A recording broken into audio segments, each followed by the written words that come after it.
এই মুহূর্তে পাওয়া রাজ্যের আবহাওয়া অফিস থেকে আবহাওয়ার বড় খবর। রাজ্যের 7 জেলায় বজ্রবিদ্যুৎ সহ ভারী বৃষ্টির পূর্বাভাস, সঙ্গে হতে পারে কালবৈশাখী ঝড়। বাংলাদেশে বাড়বে তাপমাত্রা, কোন জেলায় কিরকম আবহাওয়া থাকবে ভারত ও বাংলাদেশের সবকিছু তুলে ধরবো এই ভিডিওতে। তার আগে যারা এই চ্যানেলটিতে সাবস্ক্রাইব করেনি তারা চ্যানেলটিতে একটি লাইক করে সাবস্ক্রাইব করে রাখুন আবহাওয়ার সঠিক খবর সবার আগে পেতে।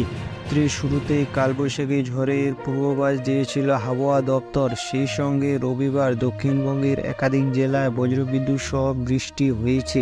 আগামী বুধবার পর্যন্ত ঝড় বৃষ্টির পূর্বাভাস রয়েছে। দক্ষিণবঙ্গের সব জেলায় বৃষ্টিপাতের সম্ভাবনা রয়েছে। কালবৈশাখীর সম্ভাবনা, কোথাও কোথাও 30 থেকে 40 কিলোমিটার বেগে বইবে ঝোড়ো হাওয়া। 20 তারিখে বজ্রবিদ্যুৎ সহ বৃষ্টি হবে উত্তর ও উত্তর পশ্চিমের জেলা যেমন পুরুলিয়া, বাঁকুড়া, 2 বর্ধমান, বীরভূম, মুর্শিদাবাদ, নদিয়া ও হুগলি। 20 তারিখ নাগাদও কিছু জেলায় বৃষ্টির সম্ভাবনা রয়েছে।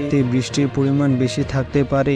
এই সময় তাপমাত্রা খুব একটা হেরফের হবে না। কলকাতা সহ দক্ষিণবঙ্গের আকাশ আংশিক মেঘলা থাকবে। তাপমাত্রা সর্বোচ্চ 34 ডিগ্রির কাছাকাছি ঘোরাফেরা করবে। উত্তরবঙ্গের ক্ষেত্রে আজ কিছু জেলায় বৃষ্টি হতে পারে। গতকাল উত্তরবঙ্গে সকালের দিকে বৃষ্টি হয়েছে। বাংলাদেশ ওয়েদারের কথা বললে, বাংলাদেশ আবহাওয়া অধিদপ্তরের পূর্বাভাস অনুযায়ী বাংলাদেশের আকাশ আংশিক মেঘলা থাকবে। দেশের বিভিন্ন স্থানে বৃষ্টি হয়েছে। এর মধ্যে 7 জেলায় ঝোড়ো হওয়ার সম্ভাবনা রয়েছে।